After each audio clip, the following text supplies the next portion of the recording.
Praise the Lord. அன்பானவர்களே, இயேசுவின் நாமத்தில் உங்களை வாழ்த்துகிறேன். இந்த அருமையான நாளுக்காக நேரத்துக்காக ஸ்தோத்திரம். வெளிப்படுத்தின விசேஷம் 4வது அதிகாரம் 8வது வசனம். அந்த 4 ஜீவன்களிலும் ஒவ்வொன்று அவ்வாறு சிறகுகள் உள்ளவைகளும் சுற்றிலும் உள்ளேயும் கண்களால் நிறைந்தவைகளுமாய் இருந்தன. அவைகள் இருந்தவரும் இருக்கிறவரும் வருகிறவருமாகிய சர்வ வல்லமையுள்ள தேவனாய் கர்த்தர் பரிசுத்தர் பரிசுத்தர் பரிசுத்தர் என்று இரவும் பகலும் ஓய்வில்லாமல் சொல்லிக் கொண்டிருந்தன. பைபிள் 4 ஜீவன்களை பற்றி சொல்லுகிறது.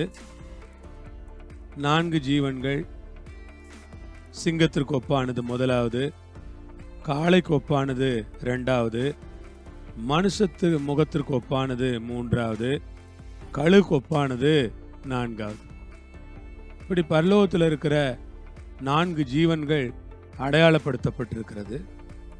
அந்த 4 ஜீவன்களிலும் ஒவ்வொன்றும் அவ்வாறு சிறகுகள் உள்ளவைகளும், ஒவ்வொன்றுக்கும் 6 சிறகுகள். நாம் பார்க்கிறோம், பூமியில் பறக்கிற எல்லா பறவைகளும் 2 சிறகுகளோடு பறக்கிறது. ஆனால் பரலோகத்தில் இருக்கிற தூதர்கள், கேருபீன்கள், சேராபீன்கள், இந்த ஜீவன்கள் எல்லாருக்குமே பார்த்தோமானால் 6 சிறகுகள், 6 சிறகுகள் உள்ளவைகளாக இருக்கிறது. ஏசாயாவில் நாம் படிக்கிறோம், 2 சிறகுகளால் முகத்தை மூடி, 2 சிறகுகளால் கால்களை மூடி, 2 சிறகுகளால் பறந்ததாக நாம் படிக்கிறோம். ஆம், கர்த்தருக்கு ஸ்தோத்திரம். இப்போ இந்த இடத்துல நம்ம படிக்கிற வேளையில இங்கே பைபிள் என்ன சொல்லுதுன்னா, அந்த சிறகுகள் மாத்திரமல்ல, கண்களால் நிறைந்திருந்தது.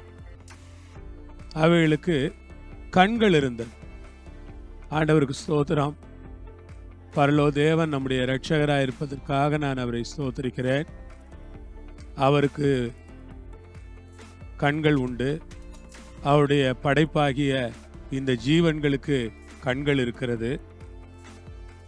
அவைகள் இருந்தவரும் இருக்கிறவரும் வருகிறவருமாகிய சர்வ வல்லமையுள்ள தேவனாகிய கர்த்தர் என்று சொல்லுகிறது. இருந்தவர், இருக்கிறவர், வருகிறவர். கர்த்தருக்கு ஸ்தோத்திரம். அவர்தான் இருந்தவர், அவர்தான் இருக்கிறவர், அவர்தான் வருகிறவர். அப்படிப்பட்ட கர்த்தருக்கு அவைகள் ஸ்தோத்திரங்களை செலுத்துகிறது.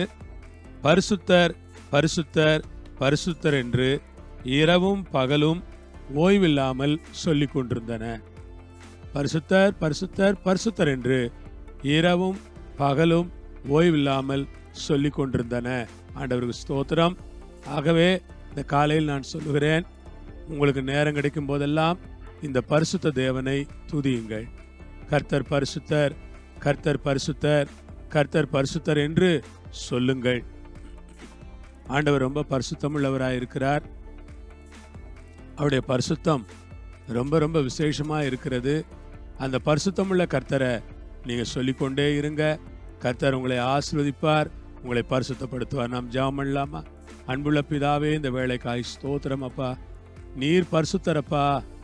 பரிசுத்தர் பரிசுத்தர் என்று இரவும் பாலும் சொல்லுகிற அந்த ஜீவன்களோடு இணைந்து, கேருபீன் சேராபீன்களோடு இணைந்து, பூமியில் இருக்கிற நாங்களும் கூட கர்த்தரை பரிசுத்தராய் ஆராதிக்க எங்களுக்கு கிருபை கொடும்.